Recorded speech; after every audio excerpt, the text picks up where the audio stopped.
Failure to Load, Blog Talk Radio.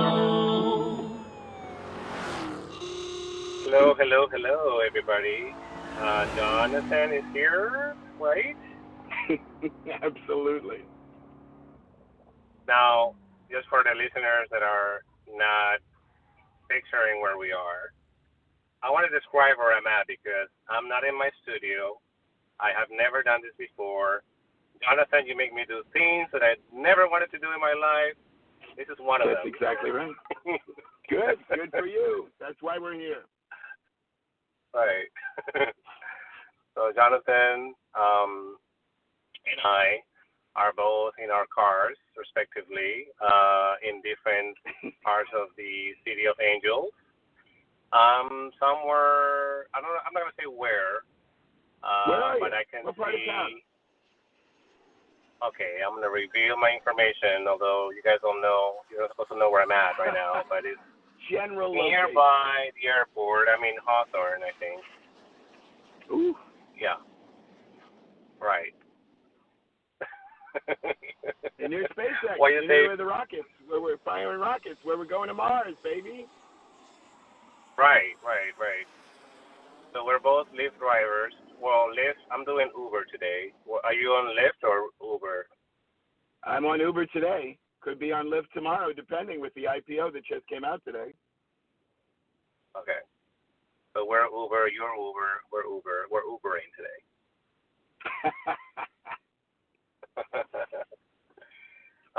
And so listeners that are tuning in today, this is an unusual topic, but you probably have taken a Lyft ride before or an Uber ride before.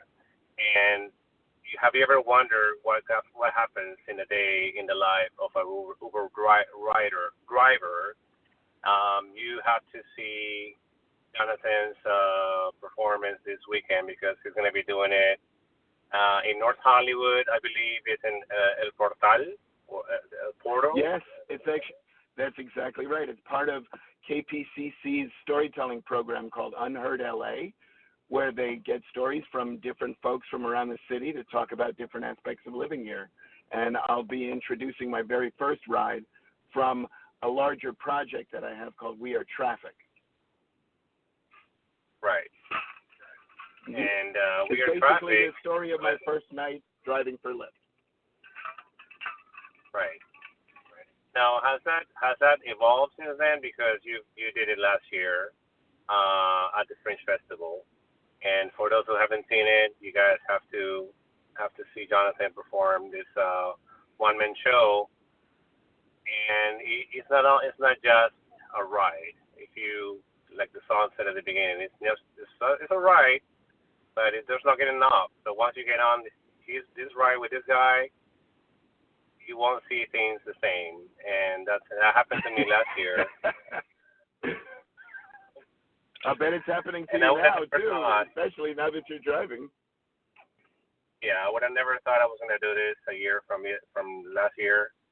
Especially after seeing the videos that show the audience how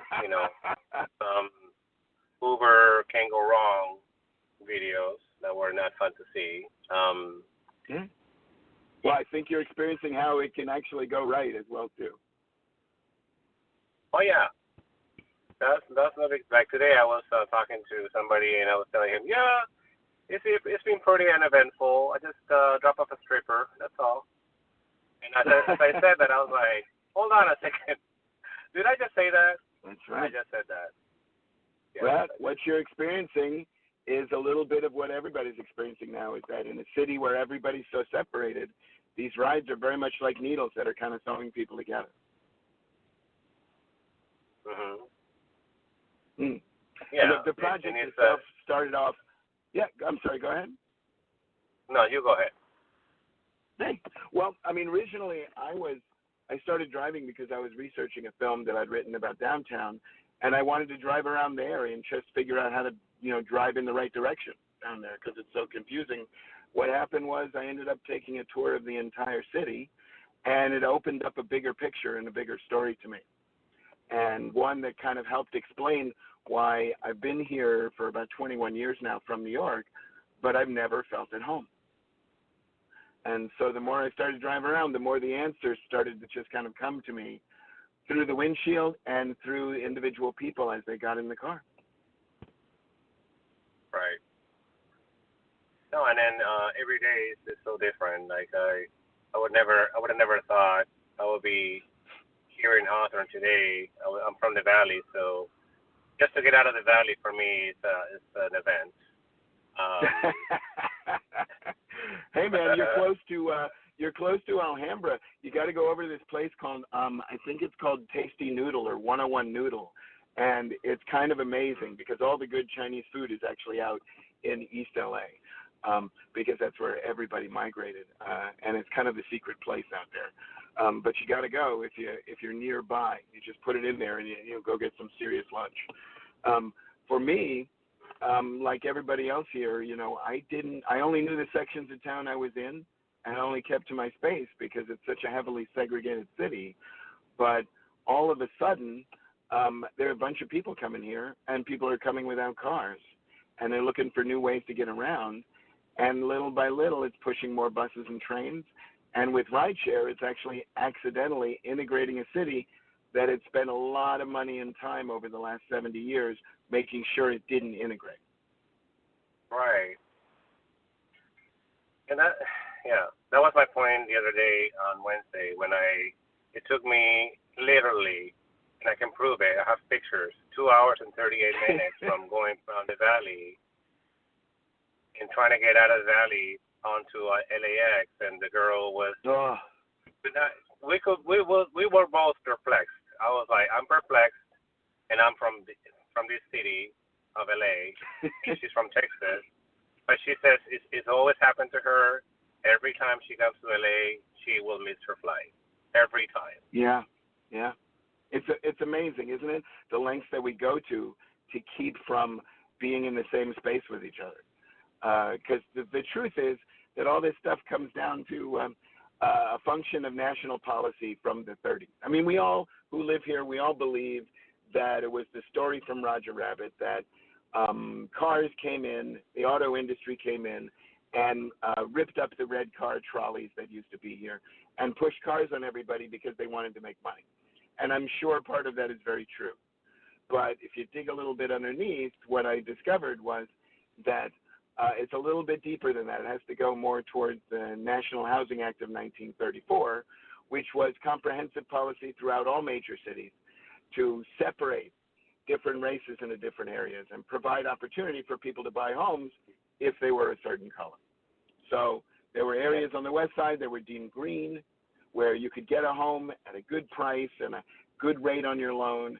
And then there were areas on the east side, not far from where you are now, that were designated as yellow or red because they were quote-unquote dangerous, where folks couldn't buy property. And so it was a very comprehensive way to make sure that different races would never have access to inherited wealth, which is pretty much the number one way that Americans have gained wealth over time in this country. And on top of that, social services are paid for with property taxes. So on the east side, you have more challenging hospitals and schools, but on the west side, you've got Kaiser and UCLA. And this was working really well, and the freeways that were built pretty much paralleled those red lines of the neighborhoods, and it was incredibly successful for a really long time until all of a sudden, a lot of people started moving here without cars, and all of a sudden these tech companies created something called rideshare, where you could actually share space in your car and you didn't need one to get around. And Silicon Valley came down from San Francisco and took over the west side. And Santa Monica thought, you guys are great, you have a lot of money, you'll keep the wall up. But they were different, and they're a different generation, and they landed and they're like, where's the train, man? We like people who are different colors as long as they went to Stanford.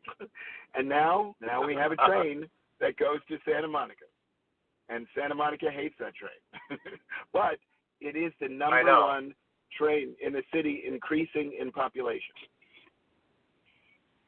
Good. And it's a big deal. And that Wilshire line that's coming is going to be, I'm sorry? They should do one from LAX going to other, And also the valley. The valley is It's communicated right now. Well, You mean the the one train from from LA? the airport. The train from the airport is it's scheduled to go and meet the expo line, but actually they just talked about expanding it, so there's a really good chance it's going to go straight up to Hollywood, brother. That would be great. I mean, people want to come to Hollywood. They come to LA to go to Hollywood, so why make it difficult for them to do that? My friend was from. Well, you know what's funny is that those of people who've grown up here, especially on the west side or even the east side, we kind of have this really strange attitude that we've all kind of got in our system that there are no trains on the west side because it just wasn't possible. Like it was really difficult to build them, and and they just didn't make it over, even though all of them stop at Western and they run on the east side and they're fine. And the truth is that the reason that they're not over there is because people didn't want folks to have access to the west side. Right. But now that we've filled up all the space with cars, all of a sudden we've got no choice. And that's usually how we do it. When we have no choice, not necessarily when we're supposed to. So this cool little accident, this tech way of getting around taxi cabs, is accidentally integrating a city that's been segregated for 73 years. And I think that's pretty cool. And that's what started the project, which ideally is going to be a scripted TV series, a half-hour series, very much like High Maintenance on HBO.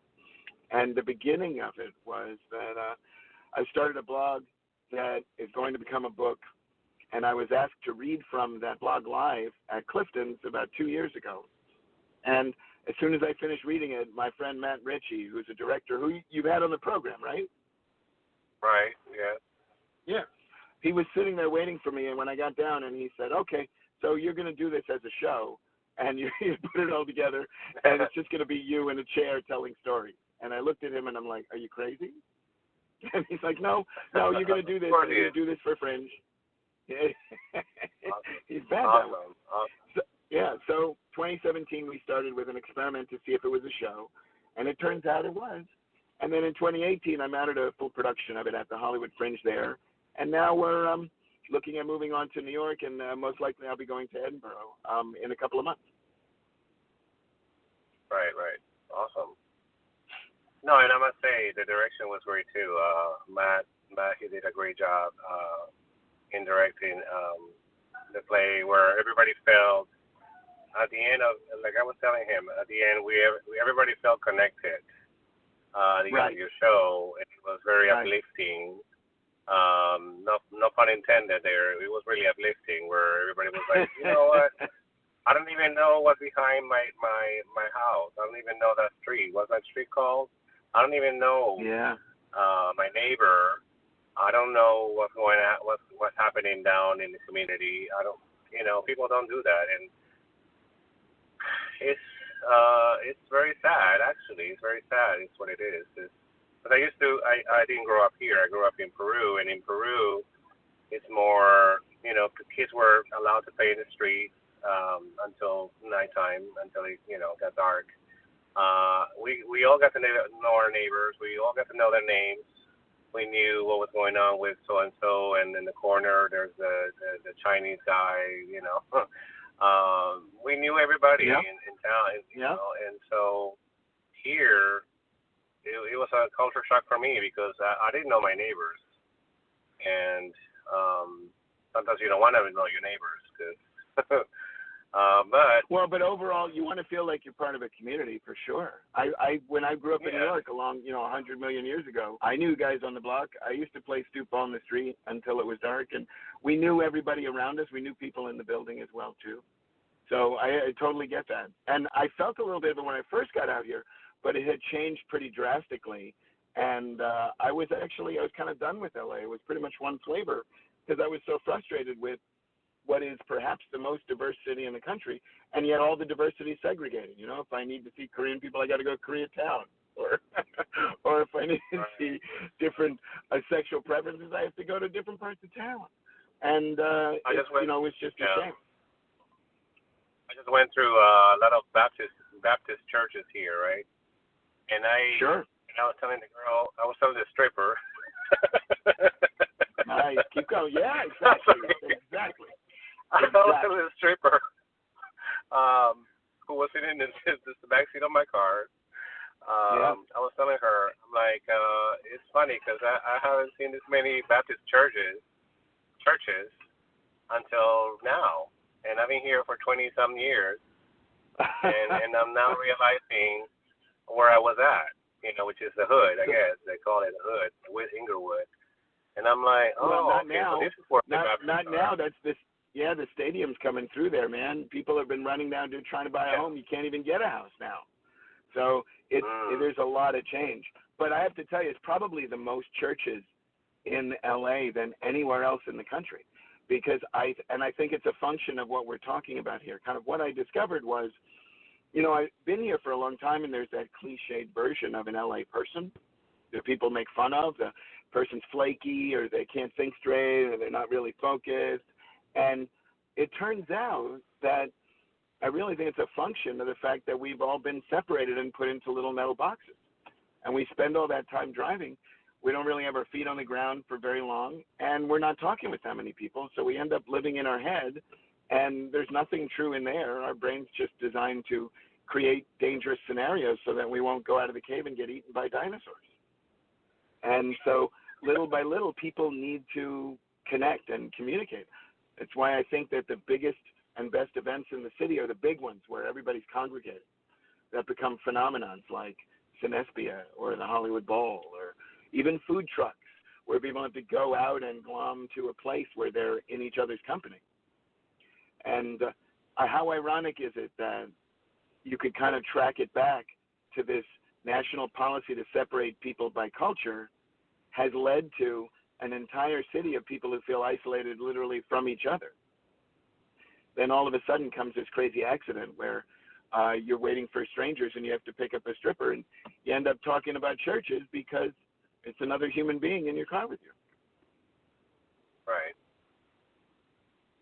Yeah, not only that, it was a deeper conversation too, and that was the, and I didn't get the hang of it until it's been already a month.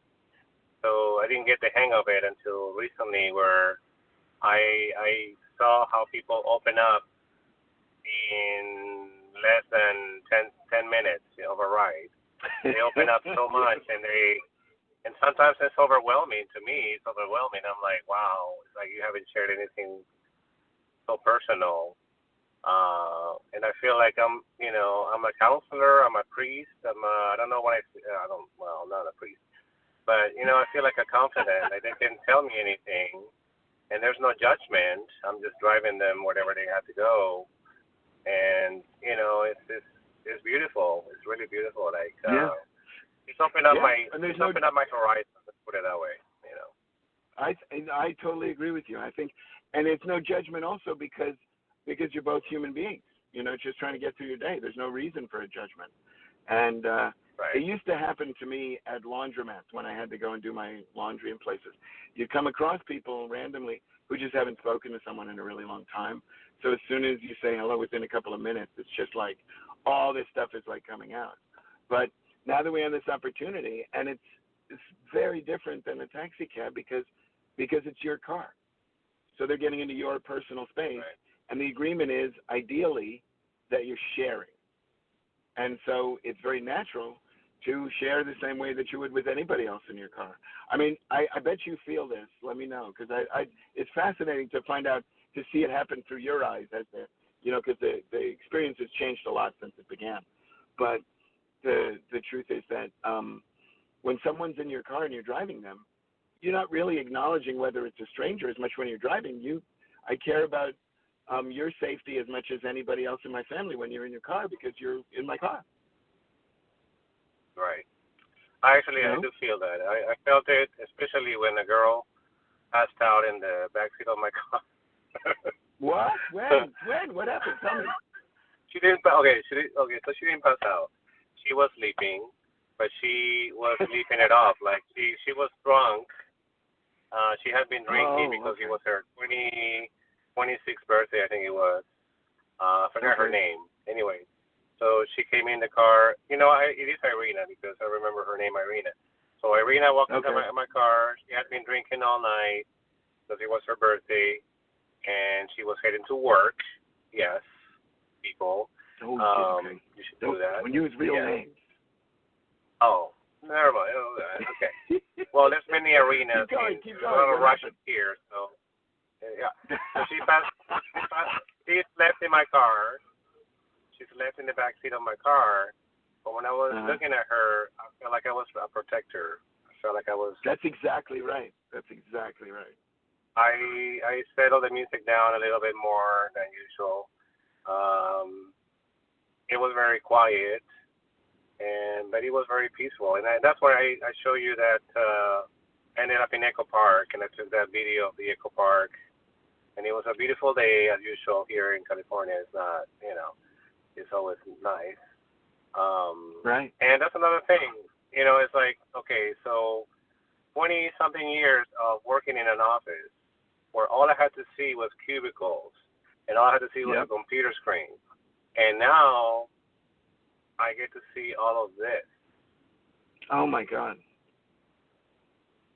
And I'm seeing it right now. Like, right now I'm speaking, and I'm in the middle of the shopping center with trees around me. There's wind going on, so I have to close my windows. I see a guy talking on his phone. I see bikes. I'm seeing things. Like, I couldn't see that in my office for 20-something years.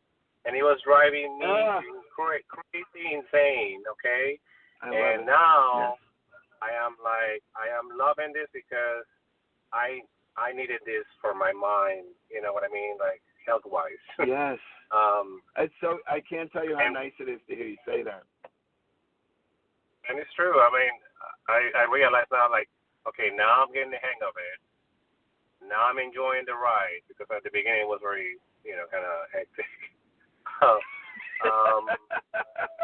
You're laughing. I know you're laughing because, I told you the story. Because I understand. Like, I definitely understand. That's what the story is I'll be telling tomorrow night, is literally about the panic of my very first ride and what was happening. And, it wasn't that long ago that it was a brand new thing. I mean, think about it. We're so isolated here that all of a sudden, how do we get into a circumstance where it's 3 a.m, you're in the hills, you're drunk off your ass, and the safest option is to call a stranger to pick you up in their car?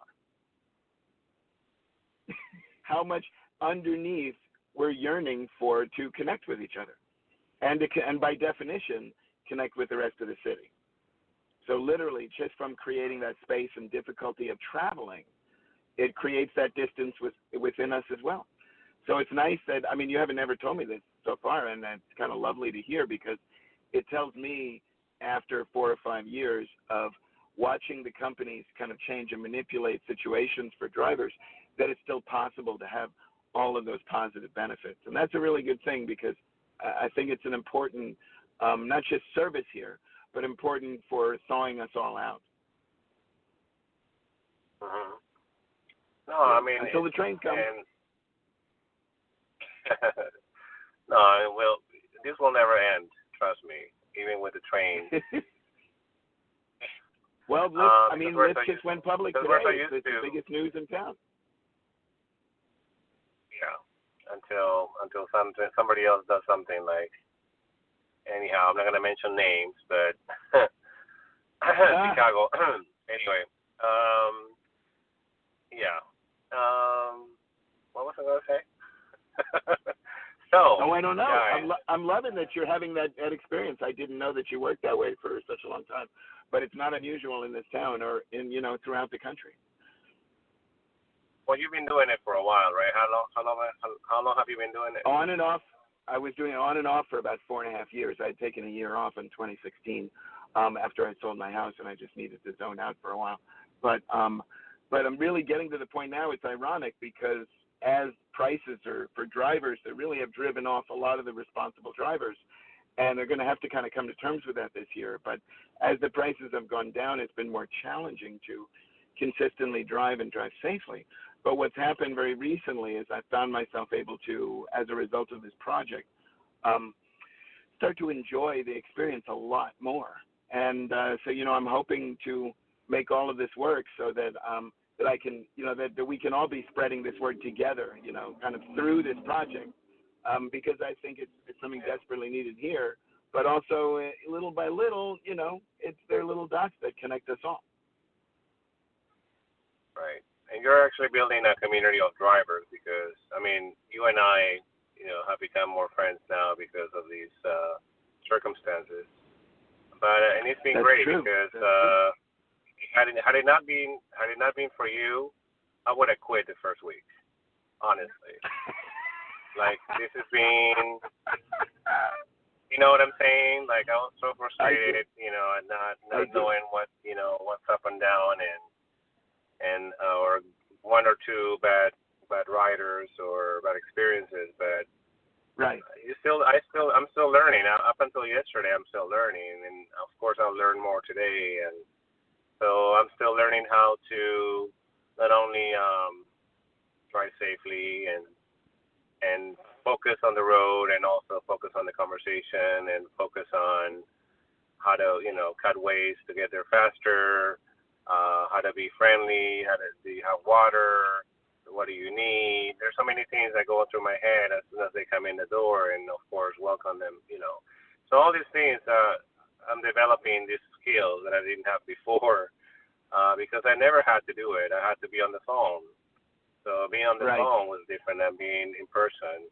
And I think there's an opportunity to just to be in a state of gratitude, if you look at it that way. I mean, I'm wired a little differently. There's a lot of people that write about rideshare, and I love reading about it, about the crazy stories and the wild people. But for me, is an opportunity to remind myself of what we're grateful for. Quite often, people will be in the middle of stuff. I'm always in the middle of stuff going on in my own head too, but I do remind myself and other people when we get in and I ask them how you doing, I say, look, arms and legs, man. We got arms and we got legs. They're moving. Like, it's all good after that.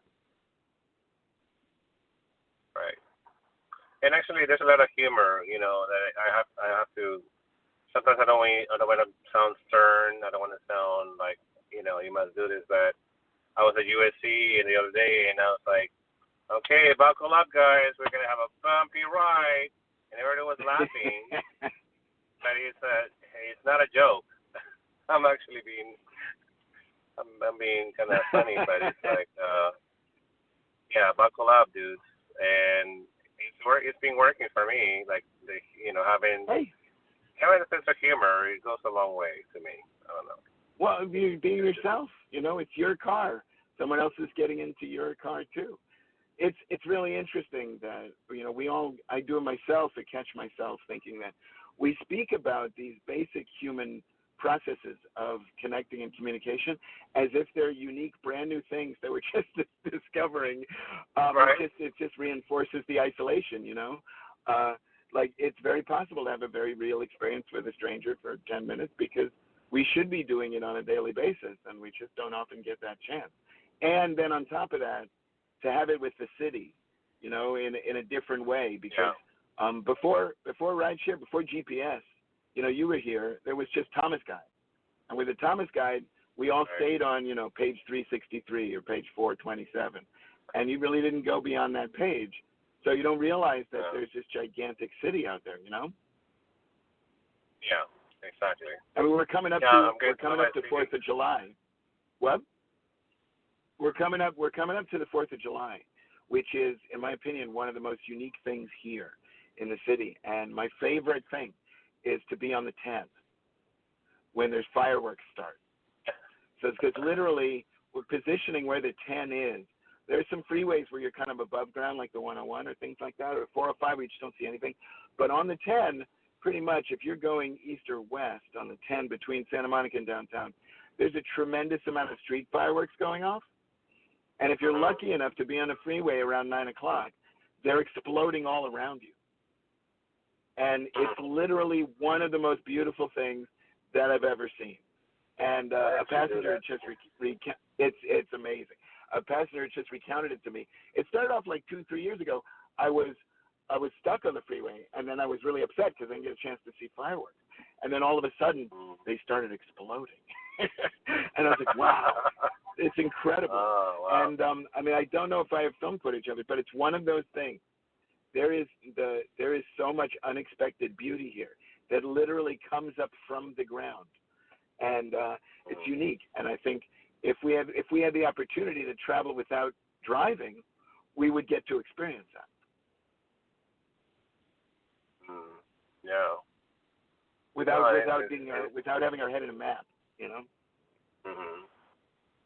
Yeah, it's appreciating the little things too. You know, for me, it was being on the beach one day. I happened to be in Malibu because I was dropping somebody off, and she had a flat tire and all that. But I ended up at the beach, and I'm like, you know what? This will be a perfect time to take a break and walk in the sand. And I'm like, I'm in amazing. I'm in this place, and why would I drive away from here now if I'm already here? Enjoy it, right? And you know how many people don't go to the beach all year? Right, exactly, until summer. And then yesterday we were at the Whole Foods, you know, and I'm like, you know what? I bet they have smoothies. And so I went inside the Whole Foods.